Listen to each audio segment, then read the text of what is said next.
Vladimir পুতিনের হাঁটার ধরন অনেকের কাছেই কিছুটা অদ্ভুত মনে হয়। আপনি যদি লক্ষ্য করেন তাহলে দেখবেন যে তিনি হাঁটার সময় তার বাম হাতটি স্বাভাবিকভাবে দুলিয়ে চলেন, কিন্তু তার ডান হাতটি প্রায় সবসময়ই শরীরের পাশে লেগে থাকে, যেন সেটি আটকে আছে। এই অদ্ভুত হাঁটার ধরন নিয়ে অনেকেই বিভিন্ন অনুমান করেছেন।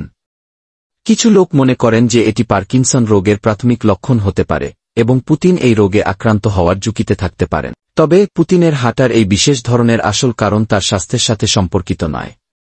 পুতিন 16 বছর ধরে কেজিবি অফিসার হিসেবে কাজ করেছেন। কেজিবি ম্যানুয়ালে অফিসারদের হাঁটার একটি নির্দিষ্ট পদ্ধতি বর্ণনা করা আছে, যাতে তারা সবসময় তাদের অস্ত্র ব্যবহারের জন্য প্রস্তুত থাকতে পারেন।